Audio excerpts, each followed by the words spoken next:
Alright, hello there everyone, welcome back to The Legend of Zelda Majora's Mask. Today we are going to be continuing some of the Couple's Mask side quest, but today, or first I should say, we're going to be doing the vast majority of the title deed quest. So our first location for this is going to be the Southern Swamp.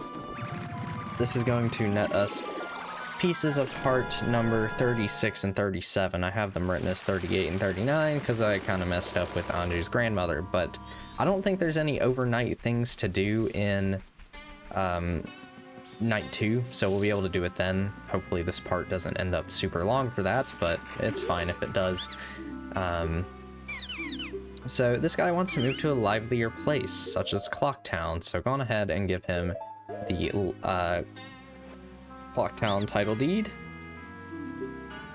and he'll give you the Swampland title deed in return.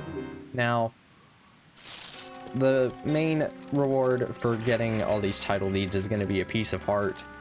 Honestly, I think they should have just given you a full heart container for doing this instead of just dragging out all the heart pieces, but it's kind of whatever. It doesn't really matter that much. It would save you like a minute because it's just go into the bud, go on top of whatever thing, if I can even accomplish that, and grab your piece of heart. So this is our 36th piece of heart, completing our 15th heart container, and we are now going to make our way to the mountain village because we need to go to the Goron village and talk to the one there. So you could have done these at the time when we first went to them, but it would have been super annoying to have to complete the whole quest again up to each point every time. But if you really wanted to, you could do that and have a couple extra pieces of heart a little bit earlier on in the game. But it really doesn't make much of a difference, which is why I don't recommend doing it. So,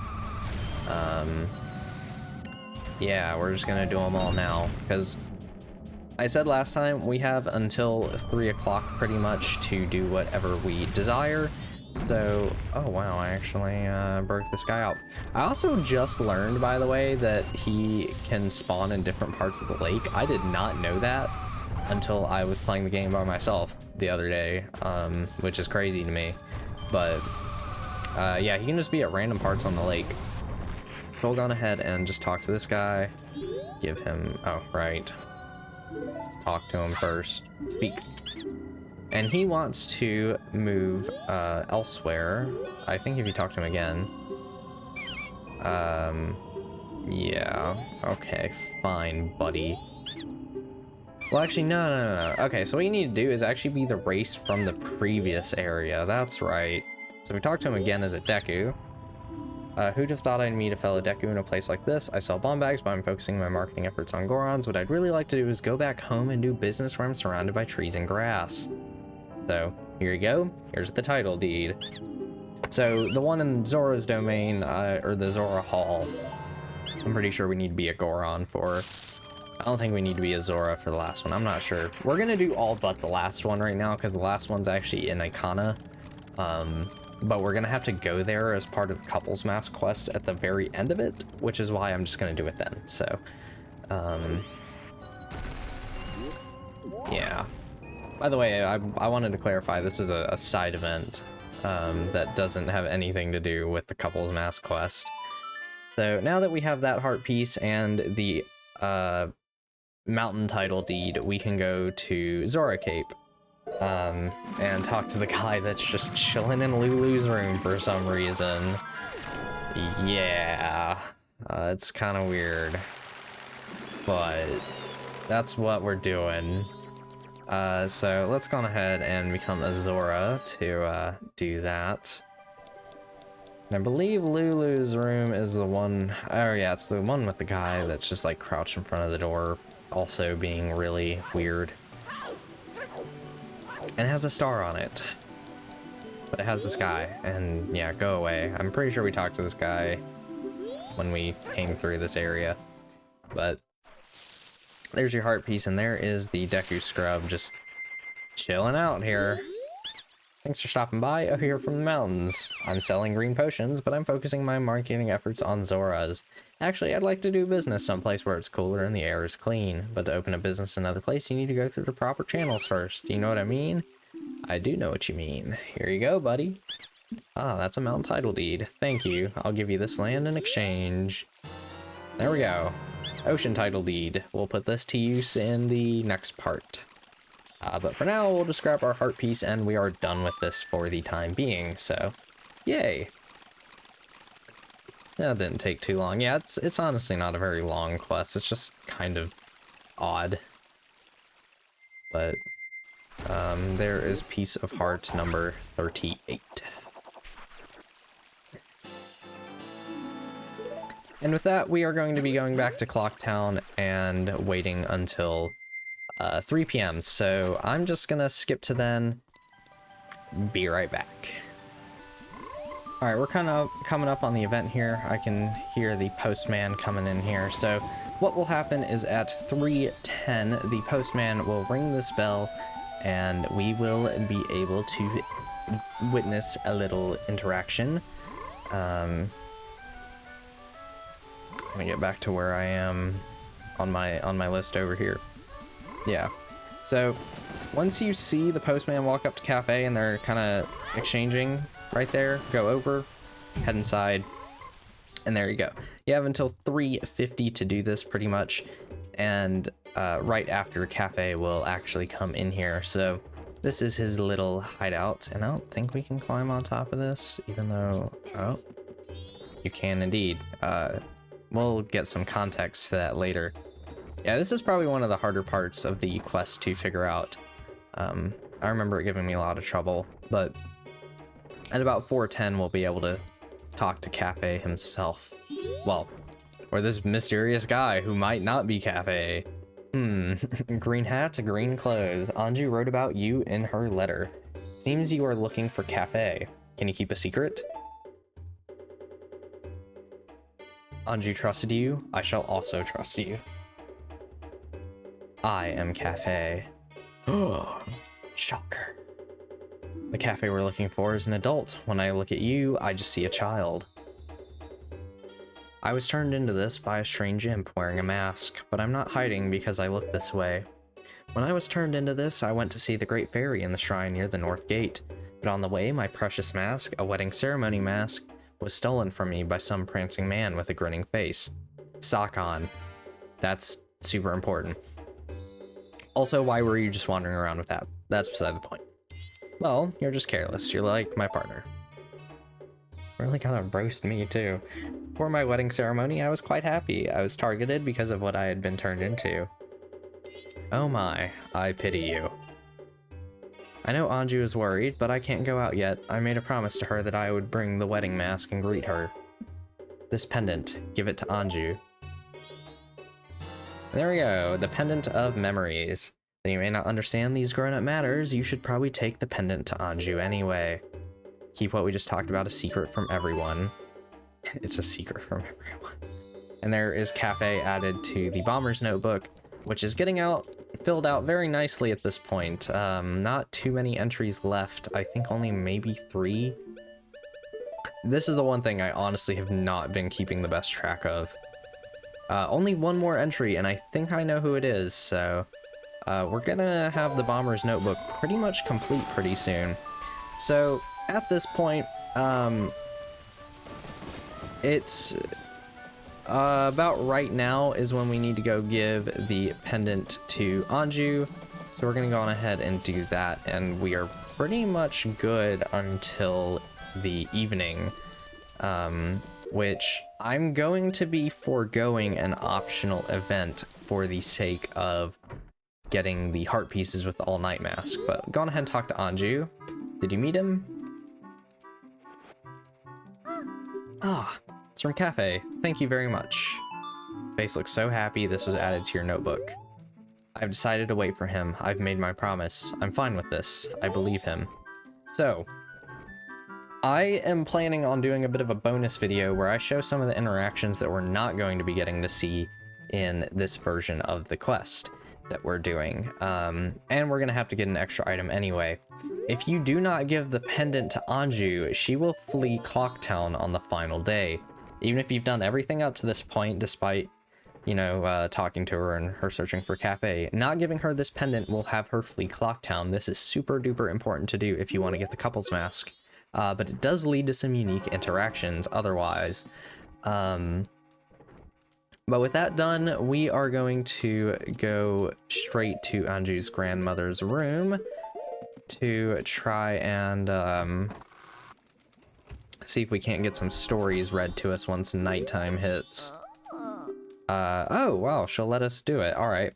So if you're wearing the all-night mask, as you can see, there's this Carnival of Time one, and there's the 4 giants that'll last until morning. So what you want to do is read the Carnival of Time first, so that you can do both in a single night. The carnival is almost here, so it's good for you to learn its meaning. It's a little long, but I'll read it with some enthusiasm. The Carnival of Time, each year, the season of harmony begins with the sun and moon are in alignment. And yes, I am going to read all of it. Paying homage to the way that both nature and time are tirelessly in the process of progressing. The Carnival of Time is when the peoples of the 4 worlds celebrate that harmony and request fruitfulness for the year. For ages, people have worn masks resembling the giants, who are the gods of the 4 worlds. Now it has become a custom for each person to bring a handmade mask to the Carnival of Time. It is said that if a couple united on the day of the festival and dedicated a mask as a sign of their union, it would bring luck. The centerpiece of the carnival is the clock tower, and on the eve of all festivities, the doors to its roof are opened. From atop the clock tower roof, a ceremony to call the gods is held, and an ancient song is sung.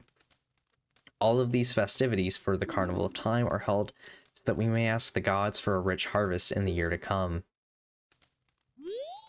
You did a good job. That's all for Tortoise. Now, when does the clock tower roof open? On the eve of the festival. You did a good job remembering. That's the boy I'm proud of. I'll give you some candy as a prize. And there we go. That is piece of heart number 39. So, yeah, I think this story is actually really interesting. And this mask looks so creepy. Just because it kind of brings together a lot of the stuff we've learned throughout the game. We've been going after the 4 gods. The ceremony that will bring them together and the song that is played is going to be the moon crashing down and the oath to order being played on the final night. We have been collecting masks from people that they are preparing for the night of the carnival and wearing them around, which is pretty cool. I really like it, but I do want to show another interaction that is completely optional. That this only happens if you stole the room key. This will happen from 9:30 to 11 p.m. I believe that this is your room. Yeah, so if you did steal the room key, you'll also get this chest, and you will get a silver rupee. So I'm going to skip to 9:30 so that we can witness this interaction. Alright, so at about 9:30, you can find this crack in the wall. See, everything here is falling apart. You can hear the voices next door. Okay, Anju, we're leaving in the evening for the ranch. Cremia will take us in. She's your best friend, right? I wonder if Kafei is really at Cremia's place. If Kafei is there, your mother will give him a smack. Besides, think about Cremia. She needs strength from a partner and business support from Madame Aroma. If Kafei really has run off with Cremia, she'll get both. Please don't be sad. How happy could you possibly be, marrying a man who runs off when he's about to be married? It would make your life unhappy, just like your mother's. But in the letter it said he would definitely come back. Come back to what? Won't this town be crushed beneath the moon the morning after tomorrow? Forget about that letter. For now, just try to survive. Everything else will follow. Yes, mother. Thank you. So yeah, Anju's mother is not very approving of Kafei. I think he's a bit of a cheating scumbag, which... from what we've seen, is quite the opposite, actually. And that is where you can learn that Anju will flee to Romani Ranch. But, I mean... honestly, Kafei is kind of missing out, not going with Cremia. But Link will gladly take that role. Anyway, I'm going to be forsaking an event that is possible to do at 12:30. I'll show it in the alternate route, but... instead, Are you serious? You stopped doing it already, you jerk. All right, never mind. We're seeing it then. Stupid old grandma. I'll show it. I'll just do that while we're doing the alternate route in a few videos then. So, Curiosity Shop, 12:30 then. I can't find like a good time frame on that. It's probably in the Bomber's Notebook now that I think about it.